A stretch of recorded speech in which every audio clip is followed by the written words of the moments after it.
ከገባችሁ በኋላ ነው ጥያቄ ማዘጋጀት ያለባችሁ። ከመግባታችሁ በፊት ጥያቄዎቻችሁን አሰናድታችሁ ጥያቄ ጠይቃላችሁ። በዛው መንገድ ነው የምንሄደው። ይሄ መጨረሻ አይደለም። በዚህ መንገድ እንቀጥላለን። ማስታወቂያችን እየሰራን እየተገናኘን ሌሎችንም እያካተትን ማለት ነው። እንኳን ደህና መጣችሁ። ሁላችሁንም ሰላም ብያለሁ። ሰላም። እሺ፣ ወደ አሉላ ነው የሚሄደው።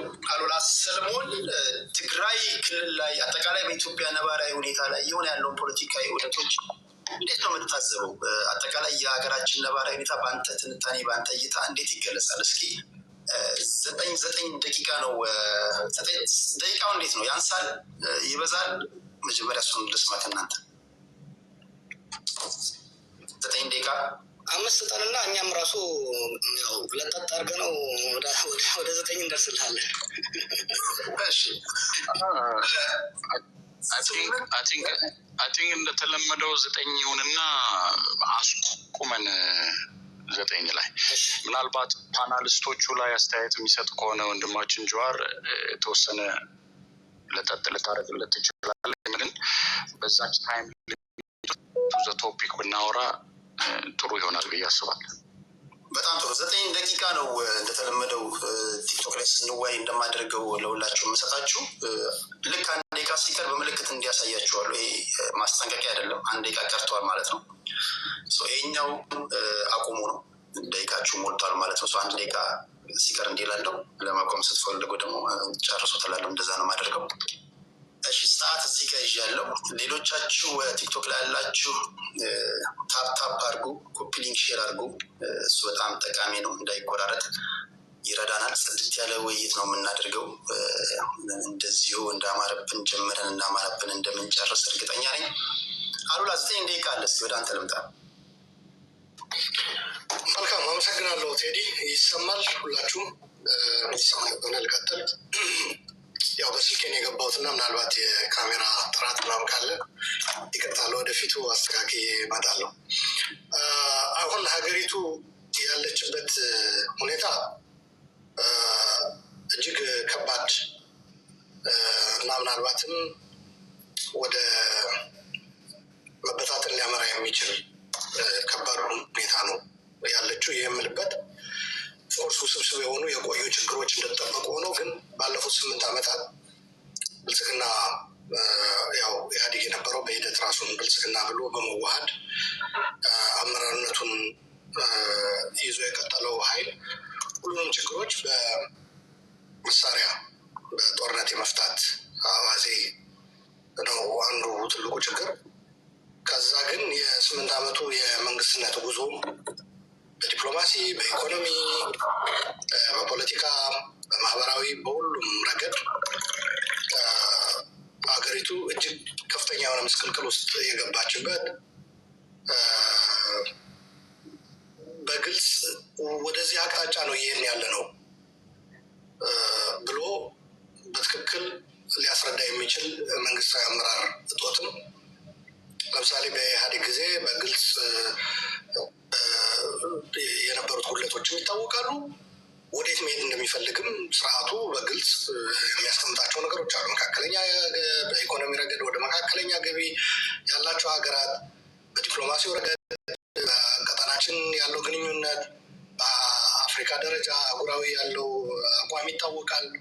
ከዓለም አቀፉ ማህበረሰብ ጋር ለምሳሌ ከክላይሜት ቼንጅ ጋር ተያይዞ ለምሳሌ የነበረው ስታንድ ይታወቃል። ከኢኮኖሚ ጋር ተያይዞ ምን አይነት መንግስታዊ አካሄድ እንደሚሄድም ይታወቃል። ልማታዊ መንግስት ብሎ መንግስት በኢንፍራስትራክቸር በመሰረተ ልማት ዘርፈ ብዙ ኢንቨስትመንት የሚያደርግበት ሁኔታ ነበረ። ሌሎችም እንደ ፓርቲም ራሱ አውራ ፓርቲ እኔ ነኝ ብሎ በግልጽ አስቀምጦ የሚሄድበት ሁኔታ ነበር። አሁን እንደዚህ አይነት ነገሮች አታይም። በቃ ዝም ብሎ እቃቃ ጨዋታ ነው የሚመስለው።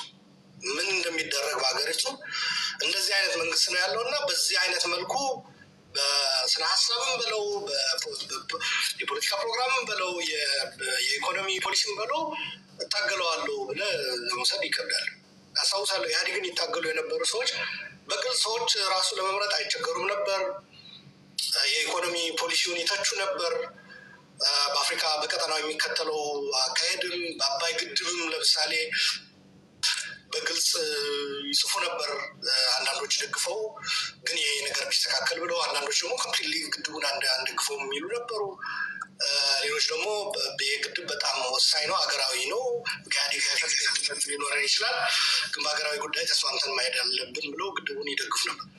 እንደዚህ አይነት ነገር የለም። አሁን በሀገሪቱ ለሽያጭ ለድርድር የማይቀርብ ነገር የለም። ይሄ ዝም ብሎ ብሔራዊ ጥቅም መስመር አስምረ ከዚህ እስከዚህ ድረስ መደራደር እንችላለን፣ ከዚህ በላይ ግን ብለህ የምታስቀምጠው የለም። ኢህአዴጎች በዛ ይታወቁ ነበረ። ለምሳሌ መለስ ከረሜላ ስጡን፣ ግማሽ ከረሜላን ብትሰጡን ፖሊሲያችንን እስካልነካችሁ ድረስ ግማሹን ከረሜላ እንወስዳለን፣ 2 3 4 ሰጣችሁን ግን ፖሊሲያችሁን አስረክቡ ካላችሁን 4ቱን ከረሜላ ይዛችሁ ገደል መግባት ትችላላችሁ ብሎ በግልጽ የሚያስቀምጥ አመራር ነበር።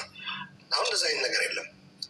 ከዛ በተጨማሪ ግን ይሄ ስርዓት ሁሉንም ነገር በጉልበት ፈታለሁ፣ የብልጽግና ስርዓት አንዱ ትልቁ ችግር ሁሉንም ነገር በጉልበት ፈታለሁ የሚል አባዜ ነው። ከኔ ጋር መስራት የሚችሉት ሰሚት ያደረጉ ለእኔ ጉልበት ሰሚት ያደረጉ ናቸው ብሎ ነው የሚያምነው እና ሁሉም ነገር በጉልበት የመፍታት ጦረኛ ፖሊሲ የመከተል የሀገሪቱ መከላከያ እንደሚታወቁት ግፋ ቢል በፊት ዳር ድንበር ይጠብቅ ነበረ፣ ሉዓላዊነትን ያስከብር ነበር፣ በሰላም ማስከበር ይሰማራል። አሁን የሀገሪቱ መከላከያ እኮ በኦሮሚያ በአማራም በተለያዩ አካባቢዎች ሚሊሻ ሊሰራው የሚገባ ፖሊስ ሊሰራው የሚገባ ስራ ተሰማርቶ ራሳቸውን በፓርላማ በወቅቱ የመከላከያ ሚኒስቴር የነበሩት ዶክተር አብርሃም በላይ መከላከያው ሚሊሻና ፖሊስ እየሆነ ነው እና ማረፍ ይፈልጋል። ሌሎችም ጄኔራሎች ይህንን ነገር የደገሙት ይመስለኛል በሆነ ወቅት። መከላከያውም ፋታ በሌለው የሀገር ውስጥ ግጭት ውስጥ የገባበት። ሌላው የኤርትራ መንግስት የጋበዝንበት በዚህ 8 ዓመት እጅግ አውዳሚና በጣም የተሳሳተ የተዛባ ፖሊሲ ነበረ። አቶ ኢሳያስን ወደ አዲስ አበባ የተቀበልንበት ምናልባትም አሁን በቀጣይ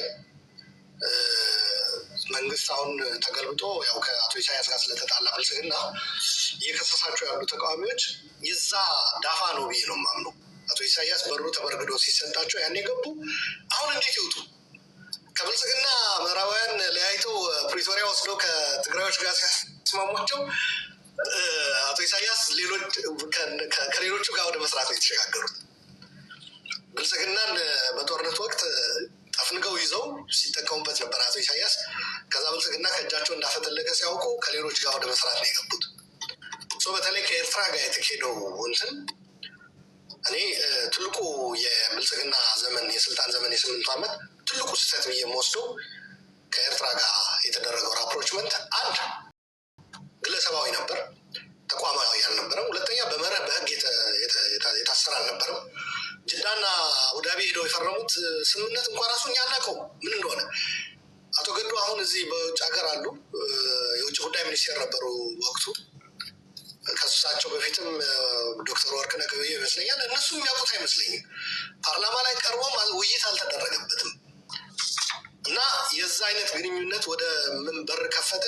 ሌሎችም ማዕከላዊ መንግስቱ ላይ ያመፁ ኃይሎች ከኤርትራ መንግስት ጋር መስራት ያው ብልጽግና ሞራል የለውም እኛን ለመተቸት ወደሚል፣ ሌሎቻችንም ተከፋፍለን በዛ በጎራ ለይተን የሀገሪቱን ጥቅምን ብሔራዊ ጥቅምና መከተል ያለብን ፕሪንሲፕል ቀርቶ አንዱን ጎራ መርጠን የምንጠዛጠዝበት ሆነ። መሆን የነበረበት አይ ብልጽግና የሚሄደው አካሄድ ልክ ነው፣ ልክ አይደለም፣ ስህተት ነው። እንዲሁም እሱን ፈለግ ተከትሎ አሁን አማጽያኖች የሚሄዱበት አካሄድ ልክ አይደለም። ሀገራዊ ጉዳይ ሀገራዊ ጉዳይ ነው። ህወሓትም ያኔ አንድ ላይ የተደረገበት መንገድ ከአቶ ኢሳያስ ጋር በመስማማት በጣም አደገኛ ነበረ። ህወሓትን ባገለለ መልኩ፣ የትግራይን በሚከብ መልኩ፣ ከዛም አልፎ አቶ ኢሳያስ በኢትዮጵያ ውስጣዊ ጉዳይ በአደባባይ ጌም ኦቨር ወያኔ ብለው እስከ መናገር የደረሱበት፣ ከዛም እዛ ሚሌኒየም አዳራሽ መጥተውም በጋራ ሆነን ጠላቶቻችን እናንበረከካለን ያሉበት ሁኔታ። የውጭ ሀገር ፕሬዚዳንት ነው አስበው እንግዲህ። አይ ከዚህ እስከዚህ ያለው በጉርብትና በቀጠናዊ ጉዳዮች መወያየት እንችላለን። በውስጣዊ ግን የኢህአዴግ አባል ድርጅቶች ላይ አንዱን ነጥሎ አስተያየት መስጠት አይቻልም። ይሄ የኢትዮጵያውያን የራሳችን ጉዳይ ነው ተብሎ ማስቆም ሲገባ እንደዛ አይነት አስተያየት ሲሰጡ የነበረ ያው ጀዋር አለ እዚህ ከርቸሌ ነው የወረዱት፣ ዋጋ ነው የከፈሉት። ተው ትግራይን ማግለል። ህወሓትም ቢሆን በቃ በኢትዮጵያ የኢትዮጵያ ጉዳይ ባለቤት ነው፣ የጉዳዩ ባለቤት ነው። እንደዛ ነው መታየት ያለበት። ኢሳያስን በማስቀደም ህወሓትን በመግፋት ነው። አይ ቲንክ አቶ ልደቱም በዛ ዋጋ ከፍሏል። በጣም ፌመስ የሆነ ንግግሩ አስታውሳለሁ። ከደብረጽዮን እና ከኢሳያስ ደብረጽዮን ይቀርበኛል፣ ከጃዋር እና ከኢሳያስ ጃዋር ይቀርበኛል ብሎ የተናገረበት። ውስጣዊ ጉዳዮቻችን በራሳችን መያዝ ስንችል ለውጭ ጋብዘን የመስጠት ባህሪ በአቶ ኢሳያስ ተጀመረ። ከዛ የአባይ ግድብ መጣ። ሶሺ ራሽያ ላይ የተካሄደው ነገር ታውቁታላችሁ። ትራምፕ ተጋበዘ፣ የፈንጅ ፈነዳ ተብሎ የኤፍቢአይና ምርምር ተባለ። አገሪቷ በቃ የማንም እንትን ሆነች። ከዛ አሁን ባለው በቀጠናዊ ጉዳይ ደግሞ እንደምታውቁት ነው አርኤስኤፍን ለመደገፍ ከዩኤኢ ጋር በመሆን በዛኛው ወገን ተሰለፈ ብልጽግና። ሌሎቹ ደግሞ በሳውዲ በምትመራው ግብፅም ባለችበት ሱዳንና ኤርትራ ባቀፉ ሳይሆኑ እና የምናደርጋቸው ግንኙነቶች እንኳን ራሱ ጦርነቱን በሚያሳልጡና እርስ በራሳችን የምንገዳደልበት አዚፍ የራሳችን አቅም ያነሰ ይመስል የሌላም ጭምር ጋብዘን ማለት ነው በቀጠናው የሆነው ጥንቅጥ የገባንበት ሁኔታ ነው ያለው እና ይሄ ደግሞ የሀገሪቱን ኢኮኖሚ አውድሞታል። የሰው ኃይል ወድሟል። ትግራይ ላይ ብቻ እንደምታውቁት ከ1 ሚሊዮን ገደማ ሰው አልቋል። በነገራችን ላይ የትግራይ እያልን ስናነሳ ሌላ አይደለም ኢትዮጵያዊ ማለታችን ነው። የኢትዮጵያ ሕዝብ በ1 ሚሊዮን ጎደለ ማለት ነው። አሁን ባለን ሌጋል ጂኦግራፊካሊም ሌጋሊም ኮንስቲቱሽናሊም በሚታወቀው ትግራይ የኢትዮጵያ አካል ነው። ስለዚህ በእንደዚህ አይነት ሁኔታ ነው ያለችው ሀገሪቱ። እልቂቱ ቀጥሏል። የጦርነት ኢኮኖሚው ቀጥሏል። ኢኮኖሚው እየደቀቀ ነው በጦርነት። በእንደዚህ አይነት ሁኔታ ነው እጅግ ከባድ ሁኔታ ነው ያለው። ምናልባት መፍትሄው ምንድን ነው የሚለው ወደኋላ እድል ከተሰጠ ይመጣበታሉ። ግን በእንደዚህ አይነት ሁኔታ ያለ ነው ለማለት ፈልጋለሁ። አመሰግናለሁ። ቴንኪው አሉላ፣ ከልብ እናመሰግናለን። አሸናፊ ገብቶ ነበረ። አሸናፊ ገብቶ የነበረው እሱ ነው። አሁንም ሞክር ሞዴሬተሮች አታስወጡት እና አንድ ይቀራል። ምናልባት ጀዋር አሉላ በተናገረው ላይ የምትሄድበት ነገር ካለ ወደ አንተ ልምጣና ከዛ ወደ ፕሮፌሰር ትንግርቱ እመጣለሁ። ጀዋር አይ ቲንክ ባለፉት 8 ዓመታት ይሄንበትን ሁኔታ ጥሩ አድርጎ አስቀምጦታል አሉላ። ደጋግሜ እንደምለው በአሁኑ ያለፉት 8 ዓመት ከዛ በፊት የነበሩትን ችግሮች ተደማምረው በአሁኑ ወቅት ሀገራዊ አንገብጋቢ ጉዳዮች በዋናነት 2 ናቸው። ተመጋጋቢና ተደጋጋፊ ችግሮች ናቸው። አንዱ የጦርነት ጉዳይ ነው። በኦሮሚያ ላለፉት 8 ዓመታት ከትግራይ ጀምሮ 6 ዓመታት በአማራ ክልል ደግሞ አሁን 4 ዓመት ሊሆነው ነው መሰለኝ። እንግዲህ እነዚህ ክልሎች ሲደማመሩ የሀገሪቷ 2/3 በላይ የሚሆነው በከፍተኛ ጦርነት ውስጥ ያለው ይሄ ጦርነት የፈጠረው የኢኮኖሚ ድቀት የመውድመት ብቻ ሳይሆን የኢንሴኪሪቲ በአንድ ሰርቬይ በቅርቡ ሳይሆን ነበረ። በአሁኑ ወቅት ኢትዮጵያ ውስጥ ዜጎች ሲጠይቁ ዋት አር ዘ ሞስት ፕሬሲንግ ኢሹስ ብለህ ከጠየቅ የምታገኘው መልስ ምንድን ነው? አንድ ኢንሴኪሪቲ ነው። ዜጎች ከቦታ ወደ ቦታ ከማሳቸው ወደ ቤታቸው የመምጣት ሴኪሪቲ ኢሹስ ነምበር 1 ትልቅ ችግር ተፈጥሯል። ሁለተኛው የኑሮ ውድነት ነው። የኑሮ ውድነቱ ፕራይመሪሊ የጦርነቱ ውጤት ነው። ከጦርነቱ ጋር ተያይዞ ደግሞ ሰዎች ተንቀሳቅሰው ነግደው አርስ መኖር አልመቻላቸው ተመጋጋቢ ሆኗል።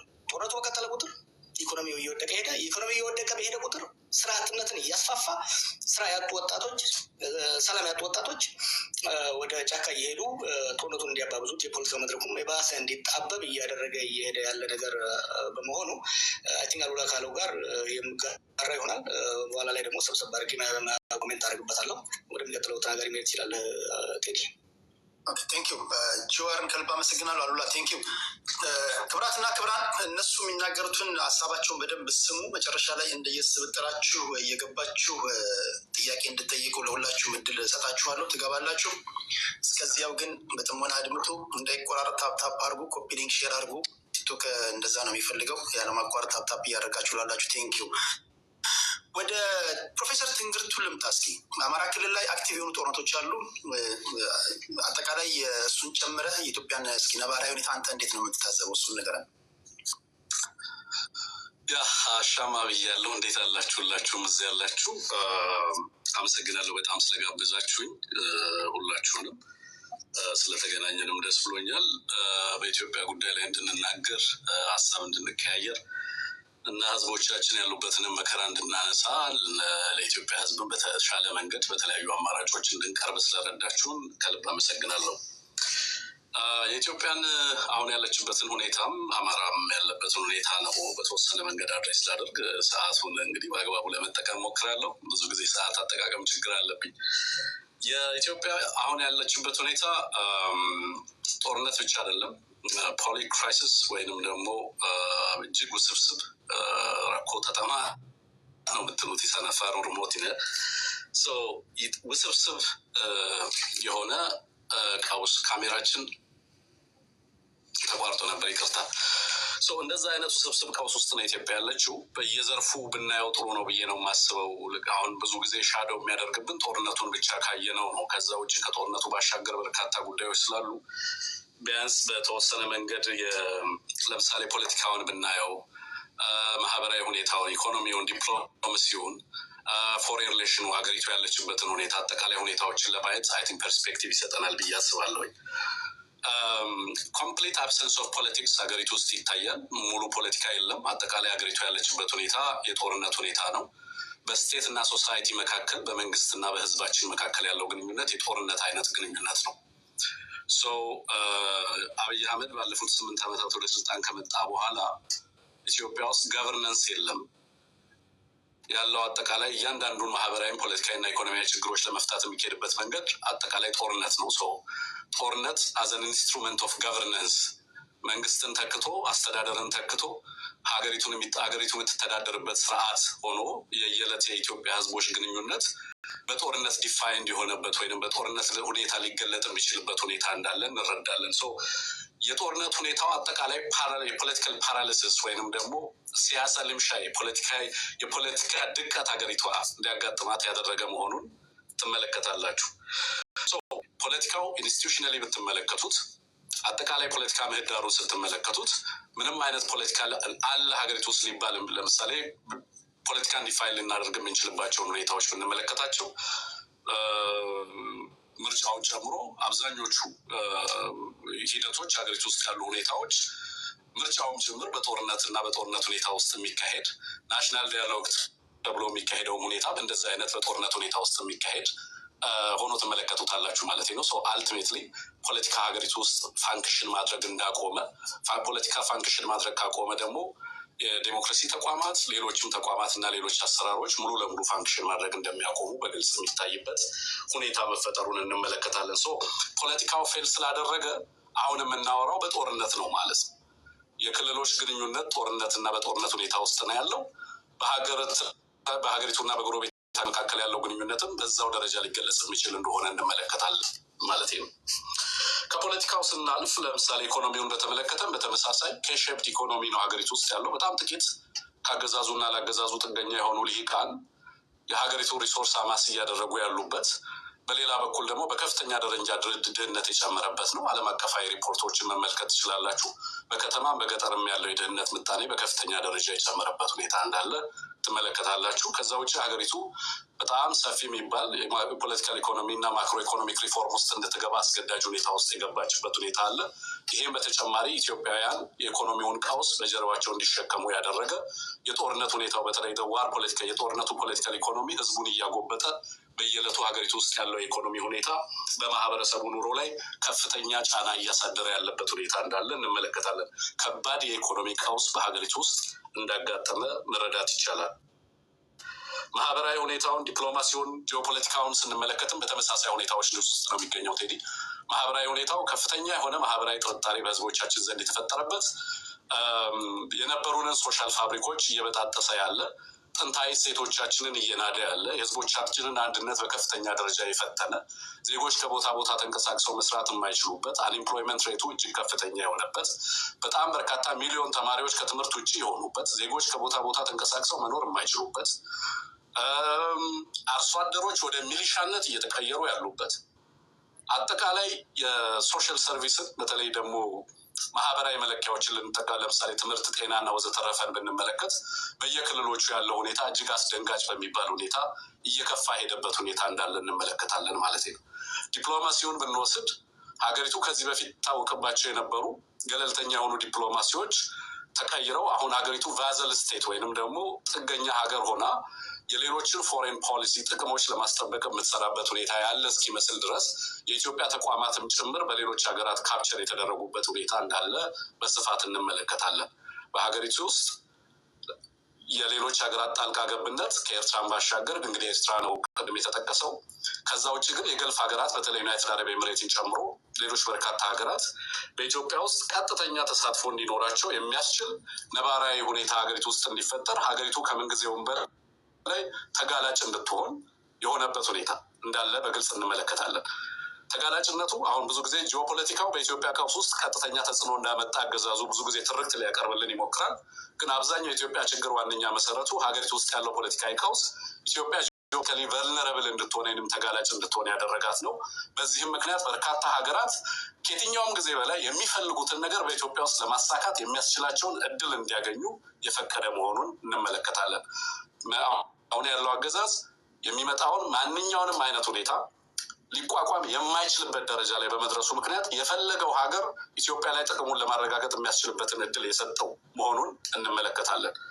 ኖ ማለት የማይችል አገዛዝ መሆኑን አልፎ ተርፎም እጅግ አደገኛ በሆኑ ቀጠናውንና ዓለም አቀፋዊ ጦርነትን ሊጋብዙ በሚችሉ ቀጠናዊ ትርምሶች ውስጥ ፕሮክሲ ሆኖ ሲሰለፍ ትመለከታለን። ከዛ ውጭ የጦርነት ሁኔታው ነው። ጦርነቱ በጣም በርካታ ፍሮንቶች ናቸው። በርካታ ህዝቦች የሉና አደጋ አለብን ብለው ራሳቸውን ለመከላከል ከአገዛዙ ጋር በቀጥታ እየተፋለሙ ያሉበት ጊዜ ነው ያለው። የቡድን መብቶች ከምን ጊዜውም በላይ አደገኛ ሁኔታ ውስጥ የገቡበት ሁኔታ ነው ያለው።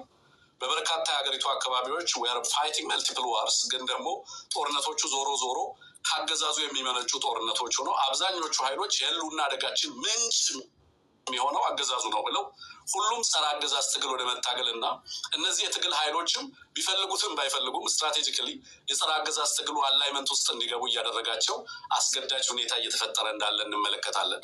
አገዛዙ ከዚህ በፊት በሩቅ የምናውቃቸው ጦርነቶች ፐሪፈሪ ላይ የኢትዮጵያ ድንበር አካባቢ ላይ ይደረጋሉ እንላቸው የነበሩ ጦርነቶች ዛሬ በሁሉም የሀገሪቱ አካባቢዎች የሚደረጉ መሆናቸው፣ የበርካታ ቴክኖሎጂዎችን በጦርነት ሂደት ውስጥ እየተጠቀመ መምጣቱ አገዛዙ ጦርነቶቹ ከኢትዮጵያ አልፈው ድንበር ተሻጋሪ ጦርነቶች እየሆኑ መምጣታቸው ጦርነቱ ይካሄድባቸው የነበሩ ምህዳሮችን በጦርነት ውስጥ ይሳተፉ የነበሩ አክተሮችን ቁጥርም አሃዝም መጠንም ስፋትም እየጨመረ በየጊዜው እየመጣ አሁን አዲስ አበባ እና በአዲስ አበባ ዙሪያ ላይ ጦርነት የሚደረግበት ሁኔታ እየተፈጠረ እንዲመጣ እየሆነ እንዳለ ትመለከታለህ።